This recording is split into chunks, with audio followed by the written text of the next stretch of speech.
Washington, President Trump loves big personalities, live television, the stock market and loyalty.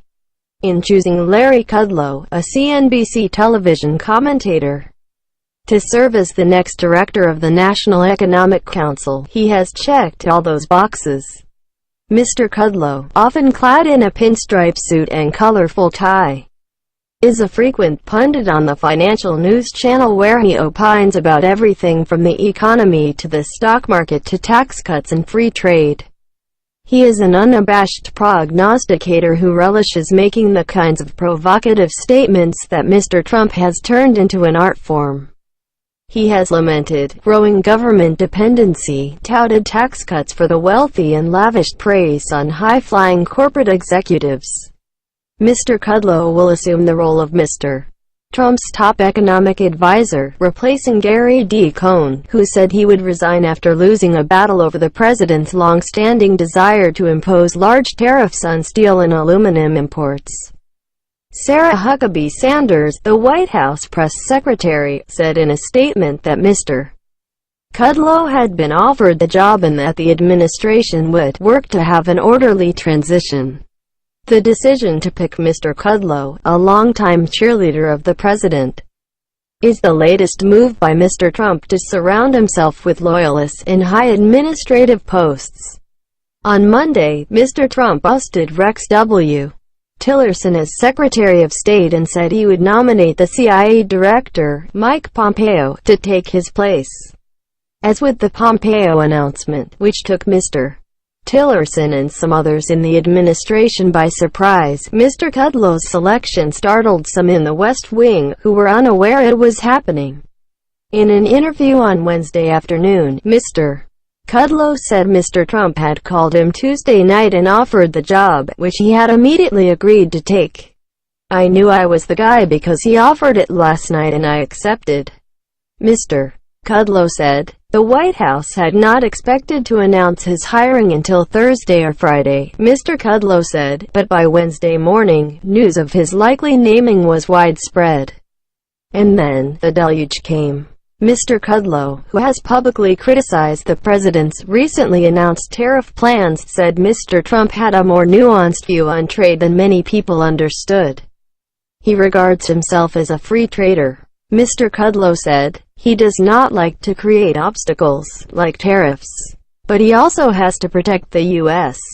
And he feels that many countries have engaged in unfair trade practices. Mr. Kudlow cited China as a prominent example, expressing a view that is widely held within the administration. The White House has taken a series of steps to curb China and is expected to announce tariffs on certain Chinese products in the coming weeks. Mr.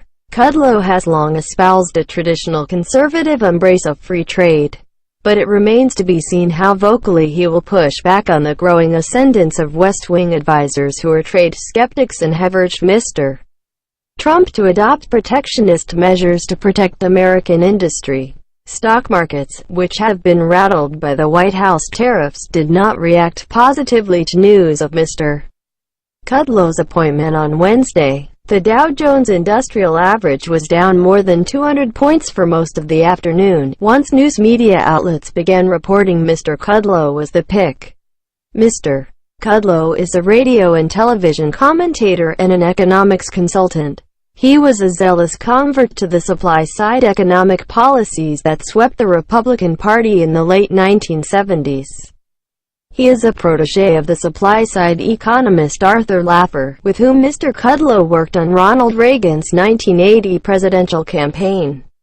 Mr. Kudlow went on to serve in Mr. Reagan's Office of Management and Budget. Like many past National Economic Council directors, he is not an academically trained economist. He studied for a master's degree at Princeton University but did not earn the one, but he served as chief economist for Bear Stearns and made a name advising prominent conservative politicians. In the early 1990s, Mr. Kudlow took a leave from the firm to enter treatment for drug and alcohol addiction. His colleagues said he abused cocaine. Mr. Kudlow has spoken frequently about his addiction and ensuing sobriety in the ensuing years. He said Thursday that staying clean and sober for nearly 23 years is the center of my life and my one job. Asked whether he thought the substance abuse could prove problematic for him as a White House staff nominee, he said, "We'll see how that plays out." Mr. Kudlow was an early and enthusiastic supporter of Mr. Trump's run for the presidency, advising the neophyte candidate on economic issues and pushing him to go big on cutting taxes. The men agreed on their desire for growth-goosing tax cuts but disagreed on trade, on which Mr. Trump ran as a populist, and Mr. Kudlow preached free market principles. Mr. Kudlow criticized the president after the emergence of the Access Hollywood tape in October 2016. He later endorsed him, but Mr. Trump, who nurses grudges, was angry for some time. According to people close to him, the trade critique carried into Mr. Trump's tenure in the White House. Like Mr. Cohn, Mr. Kudlow had been publicly critical of Mr. Trump's push for stiff and sweeping tariffs on steel and aluminum imports. He jointly wrote a critical column urging the president to reconsider his plan to impose tariffs. Trump should also examine the historical record on tariffs, he and his co-authors wrote, because they have almost never worked as intended and almost always deliver an unhappy ending. Mr. Kudlow said Wednesday that although he had little stomach for blanket tariffs, he was absolutely delighted that Mr. Trump had softened his stance since first announcing global tariffs on steel and aluminum. "We talked a lot about that," Mr. Kudlow said, adding that Mr. Trump regards tariffs as a negotiating tool. "And I think that's fair." Mr. Trump indicated on Tuesday that he saw little disagreement with Mr. Kudlow on the issue of tariffs. "I want to have a divergent opinion," Mr. Trump told reporters. "We agree on most." He now has come around to believing in tariffs as also a negotiating point. "I'm renegotiating trade deals and without tariffs we wouldn't do nearly as well. But Larry has been a friend of mine for a long time. He backed me very early in the campaign. I think the earliest. I think he was one of my original backers. He's a very, very talented man. A good man." It remains to be seen whether Mr. Kudlow can navigate the chaos that has surrounded the White House and often clouded its message, or if he can convince Mr. Trump to follow his advice. Mr. Kudlow said he plans to try. "I expect to have a very disciplined process," he said, "one that provides the best policy advice possible to the president." Stephen Moore, a longtime friend of Mr. Kudlow's and an informal advisor to Mr. Trump, said Mr. Kudlow would help with a pressing challenge: how to convince voters to credit the president and his policies for an improving economy. Surveys of businesses and voters show economic confidence is strong, but Mr. Trump's approval ratings are still hovering around 40%. The communication of all these triumphs has not been fully communicated, said Mr. Moore, whom many expect to ultimately go to work with Mr. Kudlow at the NEC.